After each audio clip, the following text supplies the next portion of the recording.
What up, what up? Welcome back to In the Fisherman Cut. I'm Jacob, and today we're not at the lake. We right here in the dining room. I'm gonna explain to you what I did the last time I was at the lake. I wanna teach you guys how to get out there and kill them crappie the same way I did. With that said, just so you know, I'm from LA. I don't live in Bakersfield. I don't live in Lake Isabella. I've only been there 3 times, but I've done my research. The times that I was there, I gleaned information from the local fishermen, and I did the necessary stuff so I can know and be prepared for when I go again. The proof is in the pudding. I took everything I learned and put it into practice, and here are my results.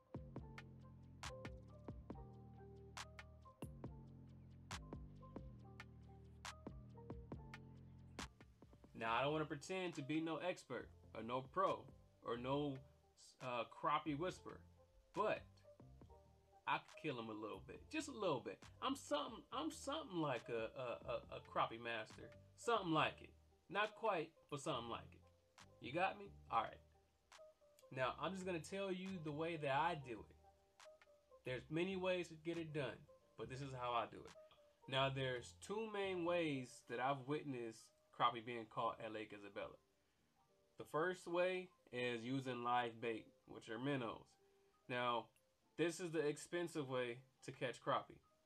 What you want to do is, if you're going to use minnows, you're going to need, I'm just going to show you. You're going to need a bubble box and some type of bucket in order to keep your minnows alive, because they're not cheap. And so I don't see the point in buying them and you're going to let them die and you're going to fish with dead bait. Get the bubble box, get a bucket or whatever, keep them alive while you're out there. They work better when they're alive. You can still get them when they're dead, but minnows work better alive. Now, the size you want to go for are small. Be careful when you go to the bait shop, especially if you're like me, coming from LA. I don't know too many bait shops around here that sell minnows, but they sell them in Bakersfield and they sell them in Lake Isabella. So what you want to do is call the bait shops. Look them up on Google or Yelp or wherever, and call the different bait shops and see which one has the minnows, because they run out fast. They run out fast, so make sure you call ahead of time. Last thing you want to do is go out there with the intent of fishing with minnows, and they ain't got none. All right, now they have 3 sizes. They have small, medium, and large. Go for the small.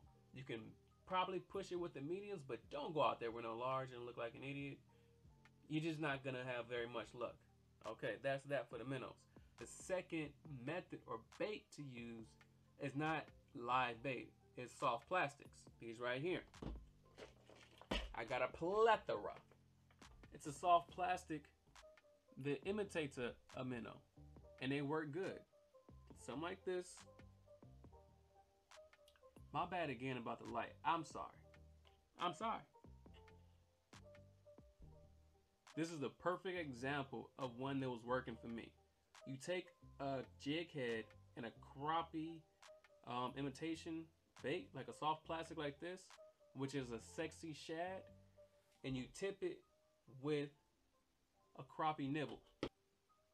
The white was working for me, but you have the chartreuse and all kinds of stuff. You have all the different colors. So what you do is you would tie this to on the other end of your line, and you will tip it with a crappie nibble.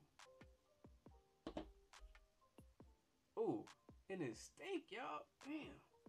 But anyway, you tip it, and there you go.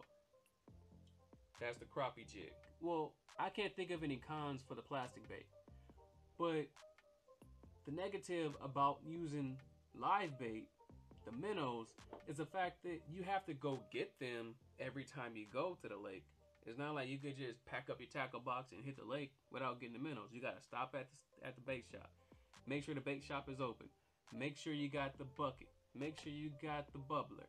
Make sure you know how to hook them. Make sure you're not squeamish about touching live fish.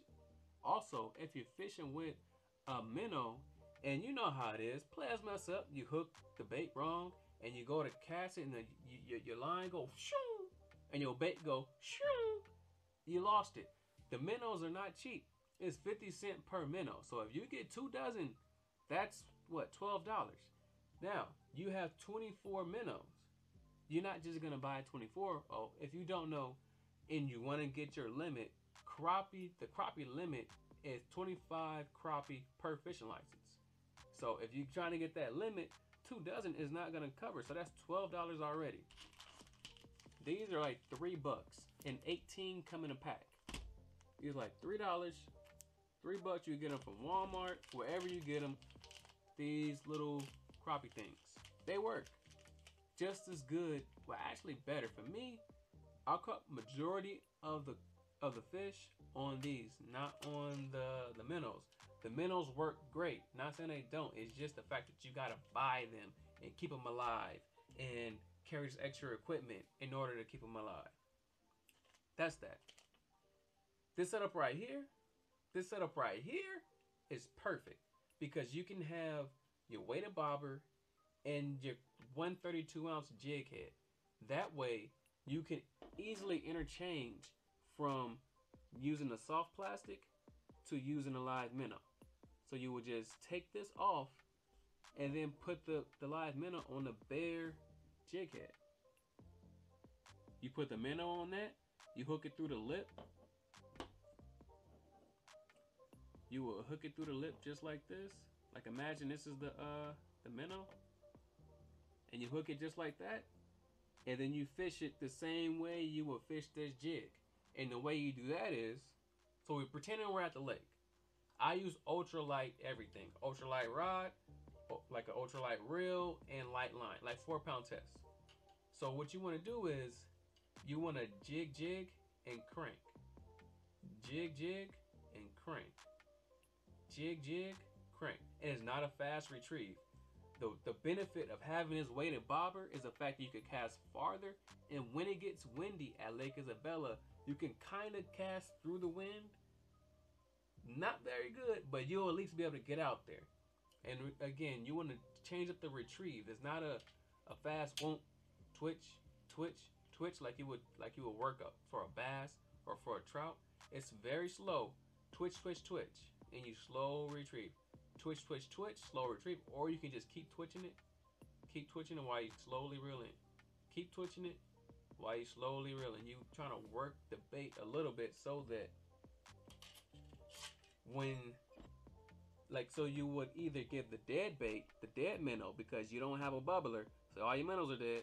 You will be able to give it a little action, try to trick the crappie into thinking that it's alive.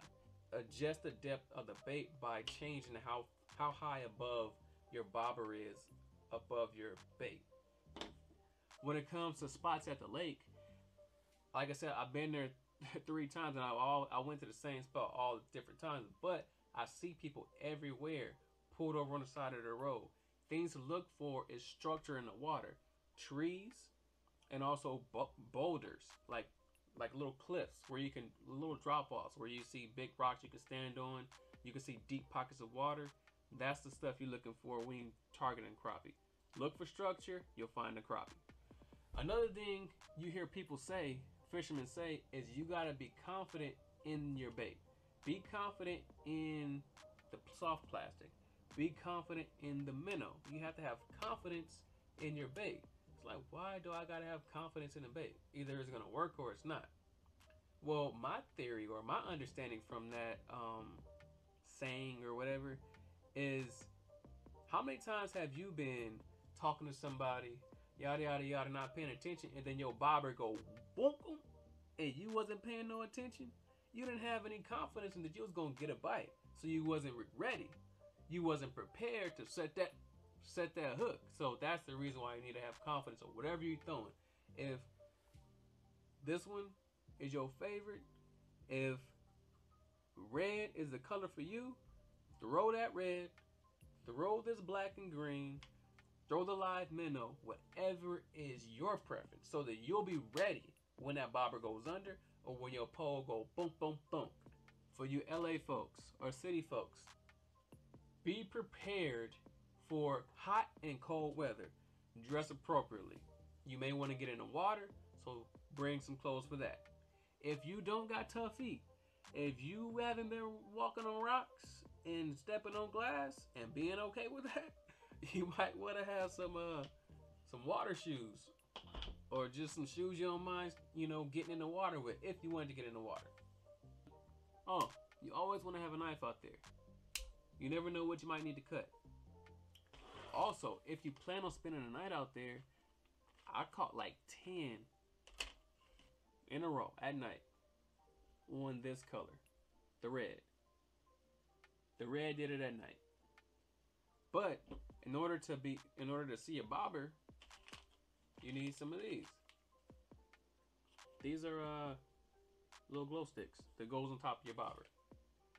I know it's common knowledge, or it's a misconception. Everybody thinks that you need to get up at 3 in the morning. You need to get to the lake at 4, 5 o'clock in the morning in order to be successful. I was at the lake at 4 or 5 o'clock in the morning, 2 times in a row, 2 trips in a row. I wouldn't be too concerned about what time you get there and what time you leave. I've caught crappie throughout the day. It depends on what time the sun is hitting the water at the location where you at. Where I was at the lake, there was like a cliff or a mountain behind me. So even though it was like 6, 7 o'clock, the sun hadn't peeked over the mountain or the cliff or the whatever you want to call it and hit the water. If you get there in the morning, when the sunlight starts to hit the water, that's when a bite picked up. It happened twice in a row for me. Now, if you're fishing at night, same thing applies, except when the moonlight hits the water, that's when a bite picks up. With that said, I know some of y'all thinking like, bro, are you finished or are you done? I'm done. Thanks for watching. Please like, share, subscribe. Don't forget to leave that comment down below, and I'll catch you on the next video.